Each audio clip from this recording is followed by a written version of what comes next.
Good morning friends, मैं सुलेखा गुप्ता। आज हम सोशियोलॉजी पढ़ रहे हैं।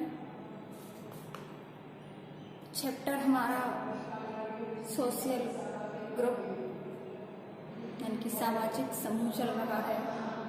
इसी के अंतर्गत आता है हमारा द्वितीयक समूह। कल हमने जाना था प्राथमिक समूह के बारे में कि प्राथमिक समूह क्या होता है, और आज हम देख रहे हैं द्वितीयक समूह। द्वितीयक समूह क्या है? तो स्टूडेंट्स, द्वितीयक समूह, जो समूह प्राथमिक समूह नहीं होते वे द्वितीयक समूह कहलाते हैं। यह है इसकी सिंपल भाषा। सिंपल भाषा में जो समूह प्राथमिक नहीं है वे द्वितीयक समूह है। अब द्वितीयक समूह का निर्माण कब हुआ? जब प्राथमिक समूह का निर्माण हुआ। जब प्राथमिक समूह बन जाएंगे उसके बाद ही तो पता चलेगा कि प्राथमिक है और ये द्वितीयक है।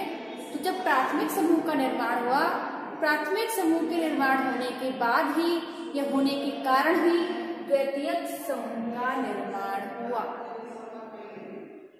द्वितीयक समूह कहते किसे हैं? वे इसे कहते हैं कि वे समूह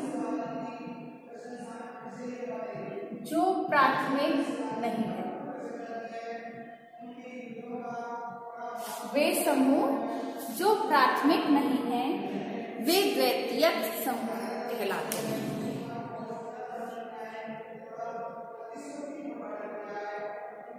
प्राथमिक समूह में घनिष्ठता होती है, निकटता होती है, हम की भावना होती है, लेकिन द्वितीयक समूह में घनिष्ठता नहीं होती, ना ही वो एक दूसरे के शारीरिक संपर्क में रहते हैं, निकट रहते हैं, या उनसे डेली बातचीत होती है, साथ साथ खाना खाते हैं।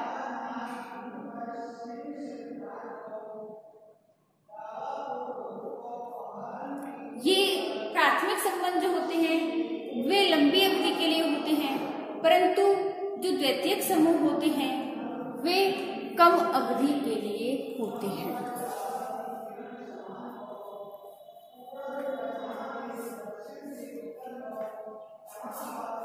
द्वितीयक समूह कम अवधि के लिए होते हैं। जैसे कि राजनीतिक पार्टियां होती हैं, वहां बड़े बड़े नेता आते हैं, अपना भाषण देते हैं।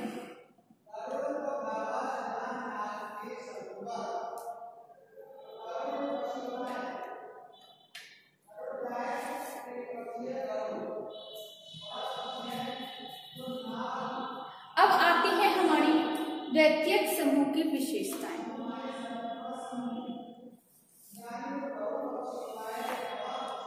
द्वितीयक समूह अप्रत्यक्ष रूप से एक दूसरे के निकट या संपर्क में आते हैं। द्वितीयक समूह में व्यक्ति अप्रत्यक्ष रूप से एक दूसरे के संपर्क में आते हैं। प्रत्यक्ष संबंध वो होते हैं जिनमें प्रत्यक्ष एक दूसरे को देखा जा सकता है, सुना जा सकता है, महसूस किया जा सकता है, छुआ जा सकता है। लेकिन द्वितीयक समूह में अप्रत्यक्ष यानी कि ना तो उनको देखा जाए या ना उनको सुना जाए। जैसे राजनीतिक नेता है, वो एक जगह खड़े हो गए कि बहुत सारी भीड़ होती है, श्रोतागण होते हैं, उनको सुनने के लिए होते हैं। तो ये कैसे होते हैं? अप्रत्यक्ष संबंध होते हैं कि उनको महसूस नहीं किया जा सकता।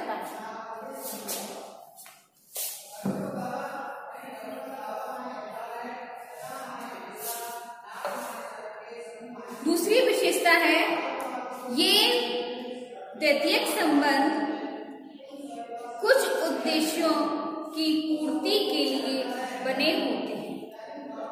द्वितीयक संबंध कुछ उद्देश्यों की पूर्ति के लिए बने होते हैं, और जब इनका उद्देश्य पूरा हो जाता है तो ये संबंध या ये संबंध समाप्त हो जाते हैं।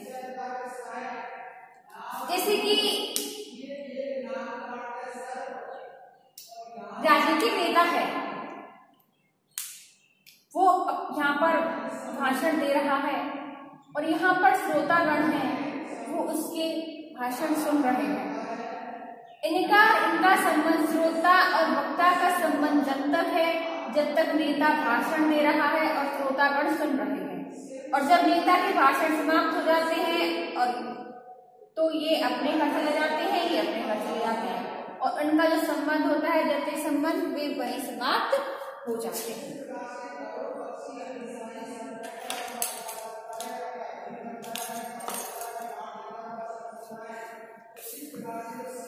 तीसरी विशेषता आती है कि द्वितीयक संबंध आकार और क्षेत्र की दृष्टि से बहुत बड़े होते हैं। प्राथमिक संबंध किसी की परिवार है, माता पिता है, भाई बहन बच्चे हैं, तो इतना भी प्राथमिक संबंध होता है और ये इसका आकार छोटा होता है, सदस्यों की भी संख्या कम होती है।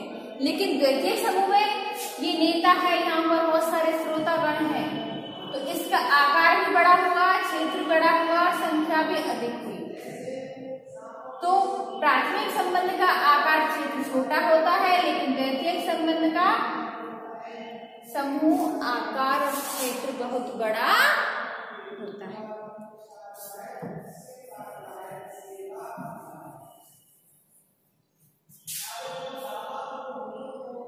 प्राथमिक समूह में जो माता पिता होते हैं, पति पत्नी होते हैं, भाई बहन होते हैं, इनके बीच बहुत घनिष्ठता होती है, साथ साथ खाना खाते हैं, बातचीत करते हैं, बहुत घनिष्ठता होती है। लेकिन जो द्वितीयक संबंध होते हैं इनके बीच घनिष्ठता का अभाव होता है, इसलिए ना तो नेता होता है, श्रोता होते हैं, इनके बीच कोई भी घनिष्ठ संबंध नहीं पाया जाता। तो ये है इसकी विशेषताएं। अब आते हैं द्वितीयक समूह के गुण या महत्व या कार्य। पेपर में आता है, एग्जामिनेशन के टाइम पे आता है कि द्वितीयक समूह के गुण बताइए, तो वही द्वितीयक समूह के गुण होंगे, वही महत्व होंगे और वही कार्य होंगे। ठीक है, तो द्वितीयक समूह के गुण हैं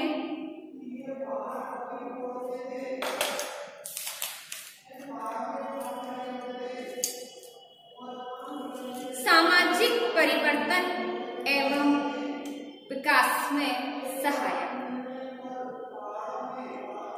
सामाजिक परिवर्तन एवं विकास में सहायक। किसी की द्वितीयक समूह की जो सदस्यता होती है, यह द्वितीयक समूह की सदस्यता से व्यक्ति अपने जीवन को उन्नत बनाने के लिए अनेक समूहों की सदस्यता ग्रहण करता है, जिससे व्यक्ति स्पर्धा व ईर्ष्यावश आगे बढ़ने की इच्छा से अधिक कार्य और मेहनत करता है, जो सामाजिक प्रगति के लिए अधिक उपयोगी होती है। दूसरी विशेषता है इसकी व्यक्ति में जागरूकता का विकास। इसकी पहली विशेषता है सामाजिक परिवर्तन एवं विकास में सहायक। ठीक है, और इसकी दूसरी विशेषता है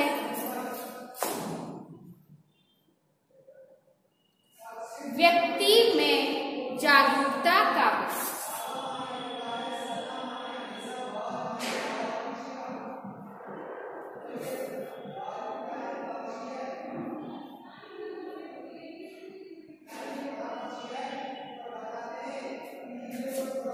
व्यक्ति में जागरूकता का विकास। वे समूह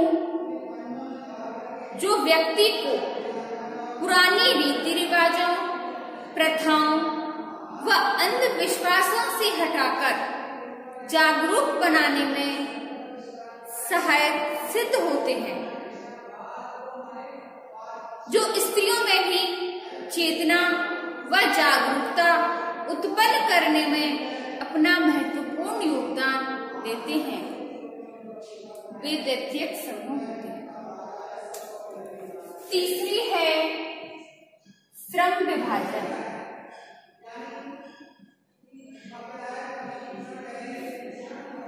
श्रम विभाजन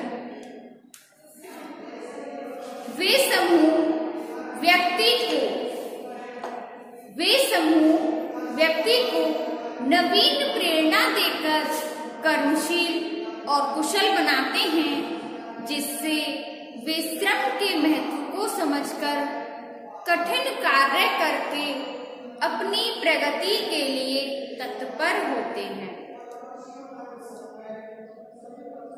चौथी है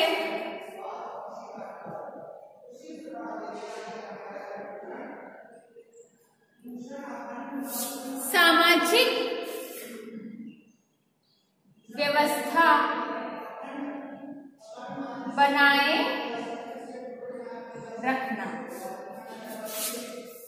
चौथी विशेषता है इसकी सामाजिक व्यवस्था बनाए रखना। समाज का कार्य सुचारू रूप से चले, इसके लिए पुलिस, कानून, राजनीतिक प्रशासन आदि समाज के हित में नियम बनाकर समाज में नियंत्रण व व्यवस्था बनाए रखते हैं। अब आते हैं हमारे प्राथमिक समूह और द्वितीयक समूह में अंतर। हमने प्राथमिक समूह की परिभाषा देखी, द्वितीयक समूह की परिभाषा देखी, इनकी विशेषताएं देखी। तो हम इनकी परिभाषाएं और इनकी विशेषताओं को पढ़ने के बाद ही इनमें अंतर स्पष्ट दिखाई देता है। लेकिन इसके बाद भी हम थोड़ा सा जान लेते हैं प्राथमिक समूह और द्वितीयक समूह में अंतर। जैसे कि प्राथमिक समूह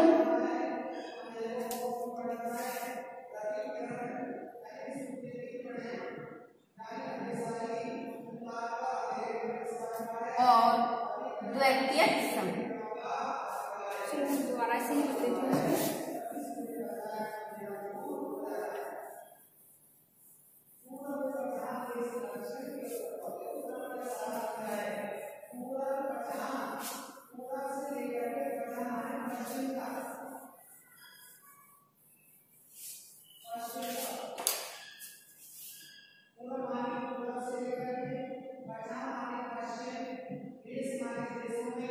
प्राथमिक समूह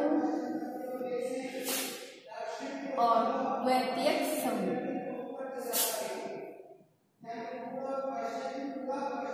ये हम कर रहे हैं इन दोनों में अंतर। प्राथमिक समूह और द्वितीयक समूह में अंतर। इसी की पहला पॉइंट है प्राथमिक समूह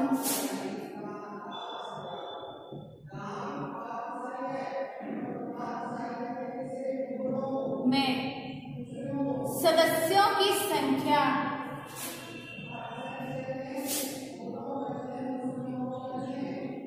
कम होती है।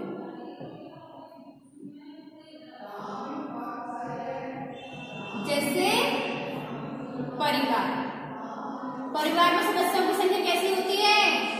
कम होती है। और द्वितीयक समूह में सदस्यों की संख्या अधिक होती है।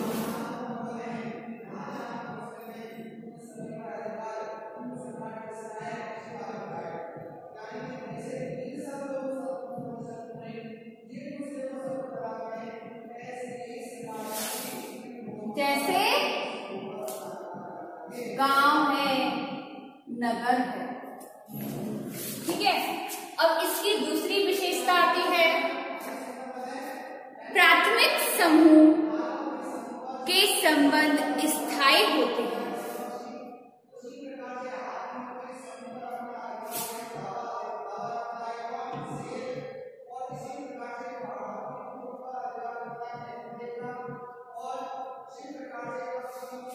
इसमें इस समूह के अंदर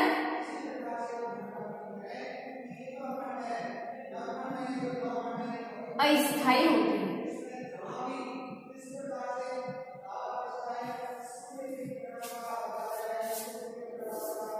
इन संबंधों में निरंतरता पाई जाती है।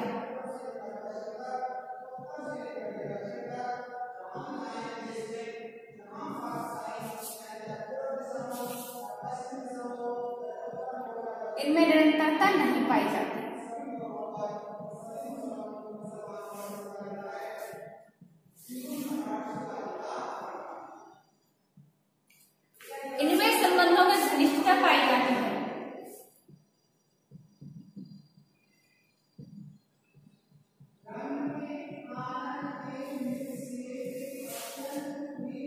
इसमें घनिष्ठता का अभाव होता है।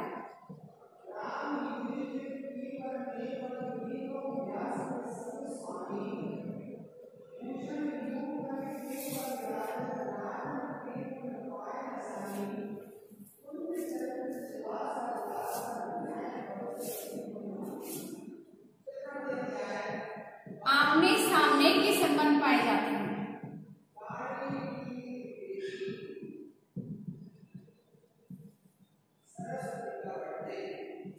इनमें अप्रत्यक्ष संबंध पाए जाते हैं।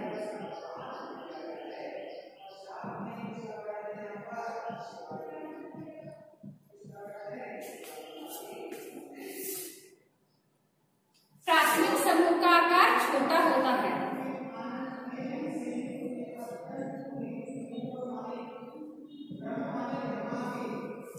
इसमें आकार या क्षेत्र व्यापक या बड़ा होता है।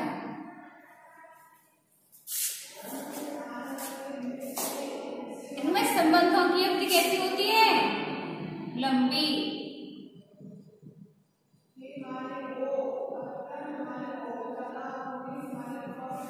और यहाँ पर संबंधों की अवधि छोटी होती है।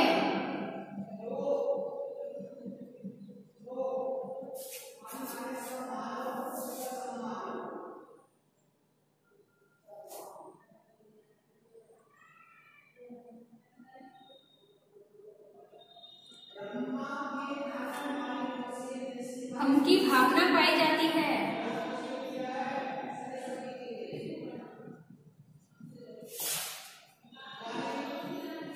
हम की भावना का अभाव होता है। ऐसे ही इनमें और भी अंतर हैं, जैसे कि प्राथमिक संबंध, इसमें व्यक्तियों के संबंध होते हैं, आंतरिक संबंध होते हैं, और द्वैतीयक समूह में व्यक्तियों के संबंध बाह्य संबंध होते हैं। प्राथमिक समूह में ये संपूर्ण जीवन से संबंधित होते हैं और जीवन के एक पल से संबंधित होते हैं। सदस्यों के उद्देश्य एक होते हैं। यहाँ व्यक्ति अपने अपने हित के अपने अपने उद्देश्यों की पूर्ति करता है। कार्य क्षेत्र सीमित होता है, इनका कार्य क्षेत्र असीमित होता है। इनका आधार नैतिकता होती है और इनका आधार कानून होते हैं। ये सरल ग्रामीण आदिम समाजों में पाए जाते हैं प्राथमिक संबंध, और द्वैतीयक संबंध नगरीय और आधुनिक समाजों में पाए जाते हैं। प्राथमिक संबंध प्रतिबंध होते हैं और द्वैतीयक संबंधों की प्रकृति स्वतंत्र होती है। तो इस प्रकार हमने आज इनके अंतर भी देख लिए। अब ये हमारा चैप्टर यही समाप्त होता है। इसे अगला चैप्टर भी नेक्स्ट वीडियो में देखेंगे। धन्यवाद।